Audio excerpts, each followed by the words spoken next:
श्रावण मास कथा अध्याय 6। श्री शिवाय नमस्तुभ्यम। हर हर महादेव। आप सभी का दिन शुभ और मंगलमय हो। इससे पहले की कथा सुनने के लिए वीडियो को लाइक और कमेंट्स करने के लिए आप सभी का बहुत बहुत आभार। अब सुनिए श्रावण मास महात्म्य का आगे का वृतांत। एक समय पार्वती जी ने भगवान शिवजी से पूछा, हे देव, दैत्य लोग आपका प्रसाद पाकर तीनों लोकों में उत्पात करते और इंद्र आदि देवताओं को भी अपने स्थान से भगा देते हैं। ऐसे दुष्ट आत्माओं को आप भला वर क्यों देते हैं? और फिर भगवान विष्णु उन्हें क्यों मारते हैं? उनके द्वारा मारे हुए दैत्यों की क्या गति होती है? कृपा पूर्वक इसका भी वर्णन कीजिए। तब महादेव जी कहने लगे, हे देवी, सात्विक, राजस और तामस तीन प्रकार के प्राणी होते हैं। उनमें ये दैत्यगण प्रायः तमोगुण और दुर्दश होते हैं। देवताओं के साथ यह सदा वैर भाव रखते हैं और संसार का संहार कर देने के लिए उद्यत होकर तामसिक तपस्याओं के द्वारा मोहवश मेरा भजन करते हैं। फिर मैं जो उन्हें वरदान देता हूँ उसमें केवल उनकी भक्ति ही उनका कारण होती है। मैं भक्ति से भली भांति वश में हो जाने वाला हूँ। तपस्या के अनुसार वर पाकर वे पापात्मा दैत्य जो विष्णु जी के द्वारा मारे जाते हैं, उसका रहस्य भी मुझसे सुनो। मैं और श्री विष्णु जो भिन्न भिन्न प्रतीत होते हैं, उसमें गुण भाग कारण है। वास्तव में हम दोनों अभिन्न हैं। हम में आराध्य और आराधक आदि का भेद भी सामान्य है। हम उनके आराध्य और वे हमारे हैं। श्री विष्णु के चरणों के अग्रभाग से निकली हुई गंगा जी को मैं भक्ति पूर्वक अपने मस्तक पर धारण करता हूँ। तीनों लोकों की रक्षा के लिए उद्यत हुए श्री विष्णु ने भी चिरकाल तक मेरी उपासना करके दुष्ट दैत्यों का नाश करने वाला सुदर्शन चक्र प्राप्त किया। त्रिभुवन की उत्पत्ति के कारण श्री हरि की मैं भक्ति पूर्वक आराधना करता हूँ। ठीक इसी प्रकार श्री हरि भी मेरी आज्ञा शिरोधार्य करके अजन्मा होते हुए भी जन्म लेकर संपूर्ण जगत की रक्षा किया करते हैं। हिरण्यकश्यप दैत्य का वध करने के लिए नरसिंह शरीर धारण करने वाले श्री हरि को मैंने ही शांत किया था। इसी प्रकार बाणासुर की रक्षा के लिए त्रिशूल उठाने वाले मुझ शंकर को मनुष्य अवतार में स्थित होते हुए भी श्री हरि ने लीला पूर्वक स्तब्ध कर दिया था। मेरी महिमा और प्रभाव को बढ़ाते हुए मेरे प्रभु भगवान विष्णु नित्य मेरी सेवा करते हैं और मैं भी अनादि अनंत परमात्मा श्री हरि का ध्यान योग और समाधि में चिंतन करता हूँ। इस प्रकार उनका और मेरा भेद वास्तविक नहीं है। मूर्ख मनुष्य ही हम दोनों में भेद और कम या अधिकता का आरोप लगाते हैं। मैं ही विष्णु रूप धारण करके दुष्टों का संहार करता हूँ। वे दैत्य हम दोनों के प्रभाव से निष्पाप होकर मुक्ति के लिए ब्रह्मा ऋषियों के कुल में जन्म लेते हैं। ब्रह्मचर्य के पश्चात पाशुपत योग का आश्रय लेकर पूर्व जन्म के संस्कार से वे फिर मेरी उपासना करते हैं, मेरे लिंगों का पूजन करते हैं। सदा एकमात्र मुझ में ही अपना मन लगाए हुए मेरे ध्यान में दृढ़ता पूर्वक स्थित रहते हैं। जो संपूर्ण जगत की अधीश्वरी पार्वती की भी वंदना करते हैं, उन्हें देह त्याग के बाद मैं सारूप्य तथा सालोक्य मुक्ति दे देता हूँ। धर्मशास्त्र के अनुकूल आचार के कारण वे साधु पुरुषों और मुनियों द्वारा निंदित भी नहीं होते। तीर्थ यात्रा के प्रसंग से वे ब्राह्मण लोग जब यहाँ आते हैं, तब मैं उन्हें अपने स्थान पर ले आता हूँ और तुम उन भोजनार्थी की तपस्वी जनों को तरह तरह के उपहारों से तृप्त करती हो। देवी, फिर वे सभी धर्मों में तत्पर होकर श्री सोमेश्वर देव की पूजा करते हैं और शरीर का अंत होने पर परम दुर्लभ मोक्ष प्राप्त कर लेते हैं। ब्राह्मण लोग कहते हैं कि हे चंद्रदेव, पार्वती जी के पूछने पर भगवान शिव ने यही कहा था। वहीं देवर्षि नारद ने दोनों का वह सब संवाद सुना और कथा गोष्ठी में हमारे पूछने पर वह सब वृतांत बतला दिया। ब्राह्मणों के ऐसा कहने पर सोमदेव प्रसन्न होकर अपने लोक को चले गए और फिर उनकी आज्ञा से वे ब्राह्मण भी सोमेश्वर देव की यथावत पूजा करते हैं। जिस मनुष्य ने सोमवार से लेकर 8 दिनों तक सोमेश्वर देव का पूजन किया है, उसने सभी प्रकार के दान और संपूर्ण महाव्रतों का अनुष्ठान कर लिया है। महादेव जी कहते हैं, हे पार्वती, कैलाश के उत्तर निषद पर्वत के शिखर पर स्वयं प्रभा नामक एक विशाल पुरी है। उसमें धनवाहन नाम के एक गंधर्व राज रहते थे। उनकी पत्नी बड़ी मनोहर थी। उसके साथ रहकर वे वहां दिव्य भोगों का उपभोग करते थे। समय अनुसार उनके 8 पुत्र हुए और पुत्रों के बाद एक कन्या उत्पन्न हुई जिसका नाम गंधर्व सेना था। वह पिता की आज्ञा से बहुत सी कन्याओं के साथ तरह तरह के वृक्षों, लताओं, फलों और फूलों से शोभित सुंदर उद्यान में खेला करती थी। एक दिन खेलती हुई उस कन्या को देखकर उसकी माता ने पति से कहा, है स्वामी, बंधु बांधव सहित आपका तथा मेरा भी जीवन व्यर्थ है। जिनके घर में इतनी बड़ी कन्या अभी तक अविवाहित है। पत्नी के ऐसा कहने पर गंधर्व राज ने कहा, देवी, मैं पुत्री के लिए सुंदर वर की खोज करता हूँ। ऐसा कहकर धनवाहन ने अपनी पुत्री को पुकारा। माता पिता के बुलाने पर गंधर्व सेना तुरंत ही वहां आई और उनके चरणों में प्रणाम करके बोली, पिताजी, क्या आज्ञा है? धनवाहन ने प्रसन्न होकर कहा, बेटी, तुम्हें अगर कोई वर पसंद हो उसके बारे में बताओ, मैं उसी गंधर्व शिरोमणि के साथ तुम्हारा विवाह करवा दूंगा। पिता के ऐसा कहने पर कन्या कहने लगी, पिताजी, क्या तीनों लोकों में मेरे रूप के करोड़वें अंश की भी बराबरी करने वाला कोई है? उसकी यह अद्भुत बात सुनकर माता पिता बहुत चक्के से रह गए और आपस में बोले, हमारी पुत्री ने यह अच्छी बात तो नहीं कही। गंधर्व सेना उस विशाल उद्यान में पहले की तरह अपने सखियों के साथ खेलने में मगन हो गई। वसंत का समय था और वह झूला झूल रही थी। उसी समय गणनायक शिखंडी दिव्य विमान पर बैठा हुआ वहां आ निकला। उसने आकाश से ही उस कन्या को देखा। मध्याह्न संध्या का समय था। वह अपने विमान से उतरा और उसी उद्यान में ठहर गया। उसी समय उसने गंधर्व कन्या के मुख से यह वचन सुना कि संसार में कोई देवता अथवा दानव मेरे रूप के करोड़वें अंश के बराबर भी नहीं है। तब गणनायक ने अहंकार में भरी हुई उस कन्या को शाप दे दिया कि तुम रूप के अभिमान में गंधर्व और देवताओं का अपमान कर रही हो, तुम्हारे शरीर में कोढ़ हो जाए। यह शाप सुनकर वह कन्या भयभीत हो गई और साष्टांग प्रणाम करके दया की भीख मांगने लगी। उसके करुण विनय से गणनायक को दया आ गई। उसने कहा, यह तुम्हारे गर्व का फल है, इसलिए गर्व कभी नहीं करना चाहिए। हिमालय के वन में गोश्रंग नाम के एक श्रेष्ठ मुनि रहते हैं, वे ही तुम्हारा अब उपकार करेंगे। ऐसा कहकर गणनायक चला गया। गंधर्व सेना उस सुंदर वन को छोड़कर अब अपने पिता के पास आई और कुष्ठ रोग होने का सारा कारण कह सुनाया। सुनकर उसके माता पिता शोक से संतप्त हो उठे और अपनी पुत्री को साथ लेकर तुरंत ही हिमालय पर्वत पर आ गए। वहां उन्होंने गोश्रंग ऋषि के आश्रम को देखा। मुनिवर गोश्रंग आश्रम के भीतर बैठे हुए थे। उनका दर्शन करके स्तुति प्रणाम करने के बाद वे दोनों गंधर्व दंपति उनके आगे भूमि पर बैठ गए। मुनि के पूछने पर गंधर्व राज ने कहा, है मुनिवर, मेरी कन्या का शरीर कुष्ठ रोग से पीड़ित है, जिससे उसकी शांति हो सके ऐसा कोई उपाय कीजिए। गोश्रंग मुनि कहने लगे, भारतवर्ष में समुद्र के पास सर्वदेव वंदित भगवान सोमनाथ विराजमान है। वहां जाकर मनुष्यों को एक समय भोजन करते हुए सब रोगों के नाश के लिए सोमनाथ जी की पूजा करनी चाहिए। तुम सोमवार व्रत के द्वारा भगवान शंकर की आराधना करो। ऐसा करने से तुम्हारी पुत्री का रोग नष्ट हो जाएगा। महर्षि का यह वचन सुनकर गंधर्व राज ने वहां जाने का विचार किया और गोश्रंग मुनि से पूछा, भगवान सोमवार का व्रत कैसे करना चाहिए? किस समय उसका अनुष्ठान उचित है, कृपया बताइए। तब गोश्रंग जी ने कहा, महाप्राण, पहले ब्रह्मा बेला में उठकर शौच आदि से निवृत्त होकर दांत साफ करें, फिर स्नान करके अपने धर्म के अनुसार नित्य कर्म करें। उसके बाद सुंदर समतल और शुद्ध स्थान में उत्तम कलश की स्थापना करें, जिसमें आम का पल्लव डाला गया हो और जिस पर चंदन से तरह तरह के चित्र बनाए गए हो।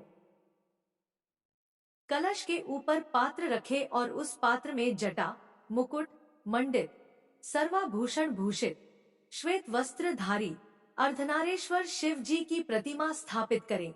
इसके बाद उमा सहित महेश्वर की श्वेत वस्त्रों और तरह तरह के भक्ष्य भोज पदार्थों द्वारा पूजन करें, बिजौरा नींबू अर्पण करें और फिर मंत्र से सब प्रकार पूजा करें। इस प्रकार कहे कि हे महादेव, आप श्वेत वृषभ पर आरूढ़, श्वेत आभूषणों से विभूषित तथा आधे शरीर में भगवती उमा से संयुक्त है। आपके 5 मुख 10 भुजाएं और प्रत्येक मुख के साथ 3-3 नेत्र हैं। आपको नमस्कार है, आप सर्व स्वरूप है, आपको नमस्कार है। इसी मंत्र से पूजन और स्तुति करके रात में भोजन करें। सोमनाथ महादेव जी का ध्यान करते हुए कुश की चटाई पर सोए। ऐसा करने पर 18 प्रकार के कुष्ठ रोगों का नाश हो जाता है। दूसरे सोमवार को करंज का दंत धावन करें, अर्थात करंज से दांत साफ करें और ज्येष्ठा शक्ति से संयुक्त शिवजी का कमल के फूलों से पूजन करके विधिपूर्वक मधुर भोजन करें। भगवान को नारंगी चढ़ाएं। शेष सारी पूजा पहले की तरह करें। दूसरे सोमवार को ऐसा करने से लाख गोदान का फल मिलता है। तीसरे सोमवार को अपामार्ग की दातुन करके शिवजी का पूजन करें। अनार के फल का भोग लगाएं और चमेली के फूलों से पूजा करें। रात में अगुरु भोजन करें। उस दिन सिद्धि नामक शक्ति के साथ शिवजी की पूजा करनी चाहिए। चौथे सोमवार को गूलर की दातुन करने का विधान है।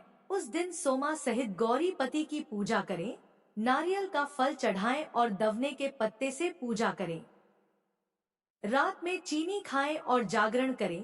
पांचवें सोमवार को विभूति सहित गणेश्वर की कुंद के फूलों से पूजा करें, पीपल की दातून करें और मुनक्का के साथ अर्घ दे। रात को सफेद मक्का का भोजन करें। ऐसा करने से अश्मित यज्ञ का फल मिलता है। छठे सोमवार को भद्रा सहित स्वरूप नामक शिव जी का पूजन करें, चमेली की दातुन करें और धतूरे के फल से अर्घ दे। उस दिन बेला के फूलों से परम भक्ति पूर्वक पूजन करनी चाहिए। रात में कपूर भोजन करें। सातवें सोमवार को बेला की दातुन करें और दीप्ता शक्ति के साथ सर्वज्ञ शिव की पूजा करें। जंभीरी नींबू का फल अर्पित करें और चमेली के फूलों से पूजा करें। रात को लौंग खाएं। ऐसा करने से अनंत फल की प्राप्ति होती है। आठवें सोमवार को केले के फल और मरुआ के फूलों से अमोघा शक्ति सहित जगदीश्वर शिव का पूजन करें। रात में दूध पिए, इससे अग्नि यज्ञ का फल मिलता है। करोड़ बार गंगा स्नान करने और सूर्य ग्रहण के समय कुरुक्षेत्र में वेद वेत्ता ब्राह्मण को 10,000 स्वर्ण मुद्रा दान करने से जिस फल की प्राप्ति होती है, वही सोमवार व्रत करने पर कोटि गुना होकर मिल जाता है। नवा सोमवार प्राप्त होने पर व्रत का उद्यापन करें। ध्वजा पताकाओं से सुशोभित गोल मंडप और कुंड बनाएं। 4 दरवाजे बनाकर मंडप के मध्य में चौक और वेदी का निर्माण करें। उस पर मंडल बनाकर बीचों बीच कमल बनाएं। 8 दिशाओं में अलग अलग स्वर्ण सहित कलश स्थापित करके पूर्व से लेकर वाम आदि शक्तियों की भी स्थापना करें। कर्णिका में परम प्रकाशमय श्री सोमनाथ जी को विराजमान करें। श्री सोमनाथ जी की सोने की मूर्ति मनोमती नामक शक्ति के सहित स्वर्ण सया पर स्थापित करनी चाहिए। सोने अथवा रजत आदि के पात्र को शहद से भरकर उसे स्वर्ण शया पर ढक कर रख दें और उसी पर शिव प्रतिमा का पूजन करें। फिर वस्त्र, आभूषण, तांबूल, छत्र, चवर और गद्दा आदि वस्तुएं सोमनाथ जी की प्रीति के उद्देश्य से पुराण वेता आचार्य को दान कर दें। वहीं होम कराएं और पूजन करके रात में वहीं जागरण करें। अपने हृदय में सोमनाथ जी का ध्यान करते हुए पंचगव्य पीकर रहे। प्रातः काल स्नान करके विधि पूर्वक सोमदेव जी का ध्यान करें। इसके बाद दूध और चीनी से बने हुए अनेक प्रकार के भक्ष्य भोज्य पदार्थों द्वारा 9 ब्राह्मणों को भक्ति पूर्वक भोजन कराएं। 2 वस्त्र और 1 गोदान करके विसर्जन करें। इस प्रकार सोमवार व्रत का पालन करने वाला पुरुष अक्षय पुण्य का भागी होता है, धन धान्य से संपन्न तथा स्त्री पुत्र आदि से सुशोभित होता है। उसके कुल में कोई भी दरिद्र अथवा दुखी नहीं होता। इस प्रकार विधि पूर्वक व्रत करने पर मनुष्य देह त्याग के बाद अंत में शिवलोक को जाता है। महाभग जहाँ भगवान सोमनाथ विराजमान है, वहाँ शीघ्र जाओ। महादेव जी कहते हैं, गोशंग मुनि के ऐसा कहने पर गंधर्व राज धनवाहन अपनी पुत्री के साथ सब उपहार लेकर प्रभास क्षेत्र में आ गए। वे सोमनाथ जी का दर्शन करके आनंद मगन हो गए। यात्रा के क्रम से सोमनाथ जी का पूजन करके उन्होंने कन्या सहित सोमवार का व्रत किया। इससे उनके ऊपर सोमनाथ जी प्रसन्न हुए और उन्होंने उनकी कन्या के रोगों का नाश करके समस्त कामनाओं की सिद्धि देने वाला गंधर्व देश का राज्य और अपनी भक्ति प्रदान कर दी। महादेव जी से वरदान पाकर धनवाहन गंधर्व कृतार्थ हो गए। उन्होंने सोमनाथ जी के उत्तर भाग में दंडपाणी के समीप भक्ति पूर्वक गंधेश्वर शिव की स्थापना की। वे वर्धा से पश्चिम 5 धनुष की दूरी पर स्थित हैं। पंचमी तिथि में उनकी पूजा करके मनुष्य कभी दुखी नहीं होता। धनवाहन की पुत्री गंधर्व सेना ने भी वहीं गौरी जी के समीप पूर्व भाग में 3 धनुष की दूरी पर विमलेश्वर नामक शिवलिंग की प्रतिष्ठा की, जो सब रोगों का नाश करने वाला है। तृतीया को विमलेश्वर की पूजा करके प्रत्येक स्त्री दुर्भाग्य दोष से मुक्त हो जाती, घर में सम्मानित होती और पुत्र और संपूर्ण मनोरथ को प्राप्त कर लेती है। जय भोलेनाथ। आज का अध्याय समाप्त हुआ। अब जाने कि माता पार्वती ने भगवान शिव से कौन से प्रश्न किए थे। प्रिय श्रोताओं, मनुष्य के खुद के अच्छे और बुरे कर्मों का फल तो उसे स्वयं भुगतना ही पड़ता है, साथ ही साथ उनके माँ बाप के कर्मों का फल भी उन्हें भोगना होता है। कहते हैं कि जैसे संतान के अच्छे या बुरे कर्मों का फल उनके माता पिता को भोगना पड़ता है, ठीक वैसे ही उनके माता पिता के कर्मों का फल चाहे वह अच्छे हो या बुरे हो उनकी संतान को भी मिलता है। ऐसा किस प्रकार होता है, यह जानने के लिए प्रिय श्रोताओं इस कथा को आप पूरा अवश्य सुनिएगा। एक बार भगवान शिव और माता पार्वती कैलाश पर्वत पर विराजमान थे। तभी माता पार्वती ने हर बार की तरह लोकहित के लिए देवाधिदेव भगवान शिव से पूछा, है महादेव, क्या माता पिता के बुरे कर्मों का फल उनकी संतान को भी भुगतना पड़ता है? तब देवों के देव महादेव ने कहा, है देवी, अवश्य ही भोगना पड़ता है। आज मैं आपको इस विषय में प्राचीन कथा सुनाता हूँ, जिससे आपको भी पता चल पाएगा कि कैसे माता पिता के कर्मों का फल उनकी संतान को भुगतना ही पड़ता है। भगवान शिव कथा आरंभ करते हुए कहते हैं, देवी, किसी गांव में एक ग्वाला अपने बीबी बच्चों के साथ रहता था। उसके एक बेटा और एक बेटी थी। वह ग्वाला था तो उसके पास बहुत गाय और बछड़े थे। वह गायों को चराने जाता था और गायों का दूध दही घी बेचकर ही अपने परिवार का पालन पोषण करता था। जितना भी वह कमाता था उसकी पत्नी उतने में संतुष्ट रहती थी और अपने बच्चों को पाल रही थी। एक दिन उसकी पत्नी बहुत बीमार हो गई और उसकी मृत्यु हो गई। अब ग्वाले के ऊपर ही अपने दोनों बच्चों की जिम्मेदारी आ गई। कहते हैं कि अगर पिता मर जाए तो माँ अपने बच्चों को सही तरीके से पाल लेती है, लेकिन एक पिता ऐसा नहीं कर पाता। उस ग्वाले को भी बहुत परेशानी हो रही थी। वह गाय चराने जाता तो अपने बच्चों के लिए भोजन तैयार नहीं कर पाता था। बच्चे अभी छोटे थे। बेटी 10 साल की थी और बेटा 8 साल का था। कुछ समय ऐसे ही बीत गया। फिर ग्वाले ने बच्चों के पालन पोषण के लिए दूसरी शादी कर ली। ग्वाले की दूसरी पत्नी घर आ गई और वह ग्वाले के बच्चों को बिल्कुल भी पसंद नहीं करती थी, लेकिन ग्वाला अपनी दूसरी पत्नी के साथ खुश रहने लगा। अब ग्वाला अपनी दूसरी पत्नी की ही सारी बात मानता था। धीरे धीरे समय बीतता गया, बच्चे और बड़े हो गए। ग्वाले का बेटा 12 साल का हो जाता है। उसकी दूसरी माँ उसे बिल्कुल भी पसंद नहीं करती थी। एक बार वह अपने पति से कहती है कि आप क्यों गाय बछड़ों को चराने जाते हो? अब आपका बेटा बड़ा हो गया है, अब से गाय बछड़े चराने यही जाएगा। फिर बेचारा ग्वाले का बेटा रोज सुबह जंगल में गाय बछड़े चराने जाता और शाम को वापस आता। इधर ग्वाले की बेटी भी बड़ी हो गई थी। वह घर का सारा काम करती और खाना बनाती थी। अपने भाई को अपने हाथों से खाना खिलाती। वह लड़की भगवान शिव की बहुत बड़ी भक्त थी। वह भगवान शिव का रोज पूजा पाठ करती थी। वह दोनों भाई बहन एक दूसरे को बहुत प्यार करते थे और दोनों आपस में बातें करते कि पता नहीं हमारे पिताजी को क्या हो गया है। वो हम पर बिल्कुल भी ध्यान नहीं देते हैं। जब से हमारी माँ की मृत्यु हुई है, हमारे कितने कष्ट भरे दिन आ गए हैं। तब बहन अपने भाई को समझाती है कि तुम बिल्कुल भी चिंता मत करो, तुम्हारी बड़ी बहन है ना तुम्हारे साथ। यह कहकर वह अपने भाई को सांत्वना देती है। फिर भाई अपनी बहन से कहता है, दीदी मुझे माँ की बहुत याद आ रही है। अगर आज हमारी माँ होती तो हमें कितने प्यार से खाना खिलाती। दोनों भाई बहन अपनी माँ को याद करके रोने लगे। ऐसे ही दिन बीत रहे थे। एक दिन लड़का गाय चराने जंगल में गया। जंगल में लड़के को एक शेर मिल गया तो लड़का दौड़कर एक पेड़ पर चढ़ गया। शेर से कहा, शेर भाई तुम मुझे क्यों खाना चाहते हो? तब शेर ने कहा, भाई मैं बहुत भूखा हूँ।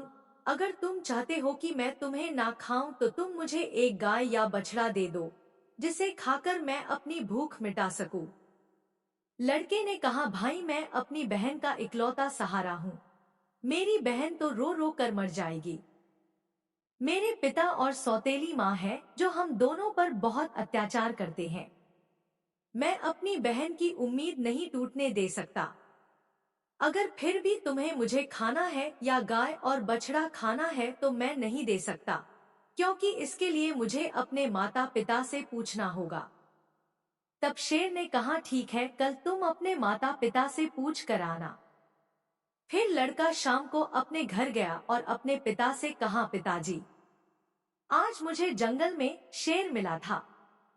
अभी पूरी बात हुई भी नहीं थी कि उसके पिता ने उसे डांट दिया और वह रोने लगा। फिर रोते रोते उसने कहा, पिताजी मैं आपसे कुछ कहना चाहता हूँ, आप मेरी बात तो सुन लीजिए। जैसे लड़के ने अपने पिता को सारी बात बताई कि जंगल में उसे कल एक शेर मिला था और शेर ने कहा या तो वह मुझे खाएगा या गाय और बछड़े को। यह सब बात उसकी सौतेली माँ सुन रही थी। उसने कहा कि गाय और बछड़ा कम नहीं होने चाहिए, पता है वो कितने कीमती हैं? उनके दूध से ही तो हमारा घर चलता है और तुम्हारे बिना तो हमारा कुछ नहीं बिगड़ेगा। इसलिए अच्छा है कि शेर तुम्हें ही खा जाए। अब वह बेचारा दुखी मन से अपनी बहन के पास गया। उसकी बहन ने खाना खिलाया और पूछा कि तुम इतने उदास क्यों हो? तब लड़के ने सारी बात अपनी बहन को बता दी। तब उसकी बहन उसे समझाने लगी कि तुम तो मेरी जिंदगी का आधार हो। भाई तुम्हारे बिना तो मैं जीने के बारे में सोच भी नहीं सकती। अगर तुम्हें कुछ हो गया तो मैं भी जिंदा नहीं रहूंगी। इसलिए तुम कल जब जंगल को जाना और शेर आए तो उसे एक बछड़ा खाने को दे देना। अगर गाय जिंदा रहेगी तो बछड़ा और आ जाएगा। और उसके पिता ने कहा था कि अगर शेर तुझे खा जाएगा तो पुत्र तो और भी हो जाएगा। ये सारी बातें बहन सुन ली थी। भाई ने कहा, ठीक है बहन। दूसरे दिन लड़का जंगल में गया तो शेर उसका इंतजार करता मिला। शेर ने कहा, कहो तुम अपने माता पिता से आज्ञा लेकर आए हो या मैं तुम्हें खाऊं? तब लड़के ने सारी बात शेर को बताई और कहा, मेरी बहन ने कहा है कि तुम एक बछड़े को खा लो। फिर शेर बछड़े को लेकर अपनी गुफा की तरफ चला गया और लड़का खुशी खुशी अपनी गाय चराने लगा और शाम को अपने घर आ गया। उसके माता पिता गाय और बछड़े की गिनती करने लगे तो एक बछड़ा कम था। वह समझ गए कि वह बछड़ा लड़का शेर को दे आया है। इस बात पर वह दोनों बहुत गुस्सा हो गए और उसे मारने लगे। उसके पिता ने उसे डंडे से इतना मारा कि वह बेहोश होकर गिर पड़ा। उसकी बहन यह सब देख रही थी और उसको बहुत गुस्सा भी आ रहा था, लेकिन वो कर भी क्या सकती थी। जब उसके माता पिता चले गए तब बहन अपने भाई को उठाकर कमरे में ले गई और उस पर पानी के छींटे मारने लगी। जब वह होश में आ गया तो उसे पानी पिलाया, खाना खिलाया और दोनों भाई बहन बहुत देर तक रोते रहे। फिर बहन ने कहा, भाई अब तुम्हारा यहाँ रहना खतरे से खाली नहीं है। मेरे पास माँ की एक निशानी, यह अंगूठी है।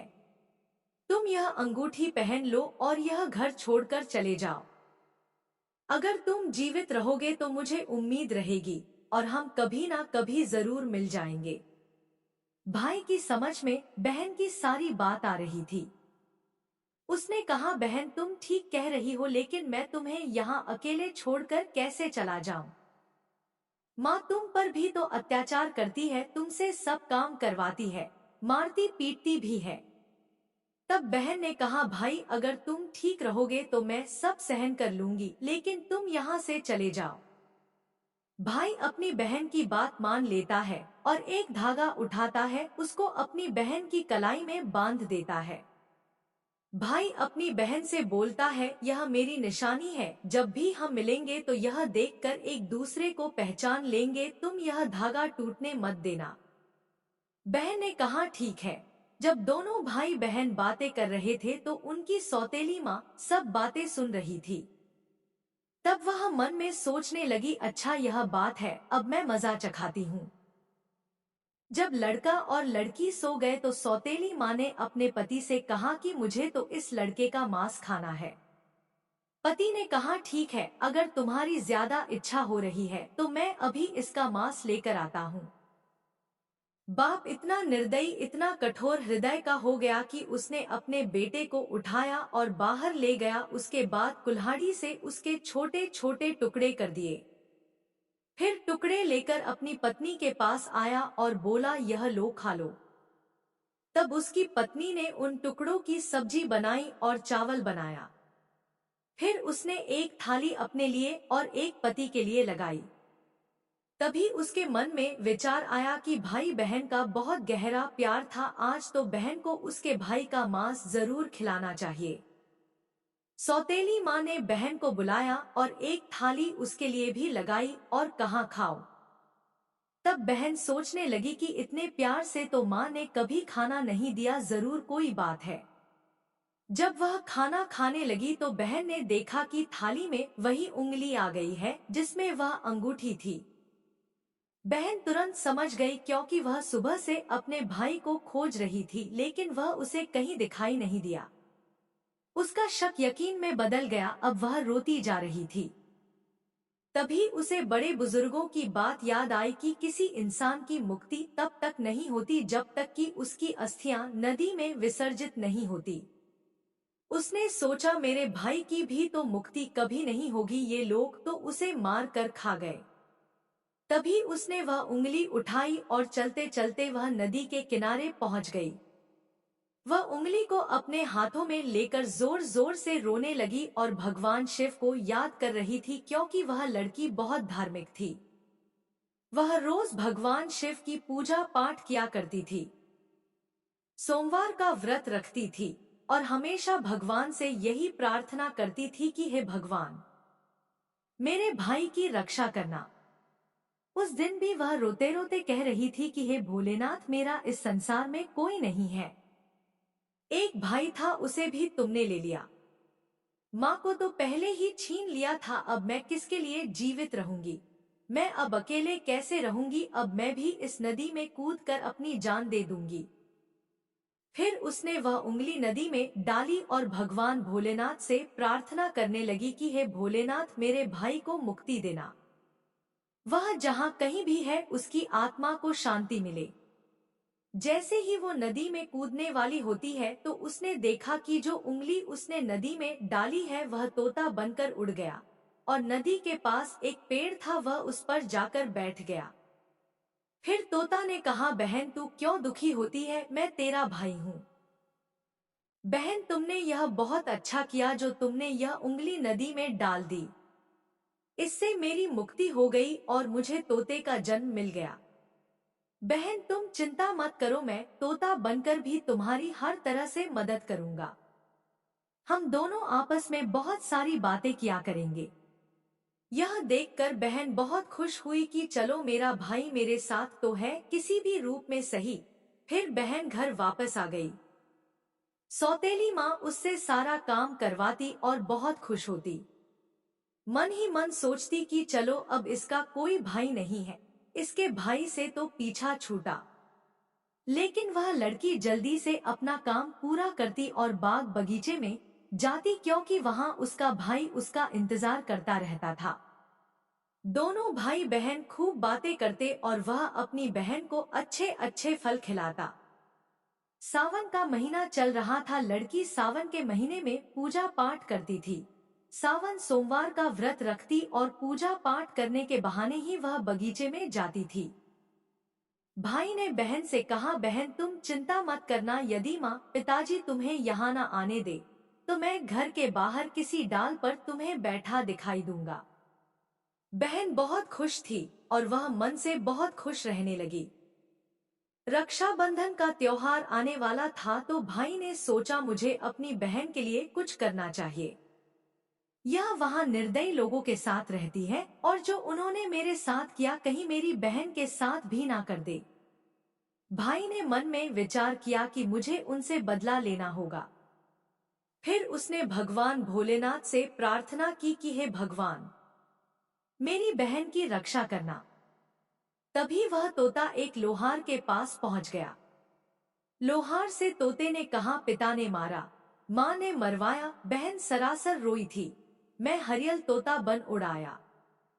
फिर वह लोहार कहने लगा, तुम क्या कह रहे हो? मेरे तो कुछ भी समझ में नहीं आया। फिर उसने वही दोहराया, पिता ने मारा, माँ ने मरवाया, बहन सरासर रोई थी, मैं हरियल तोता बन उड़ाया।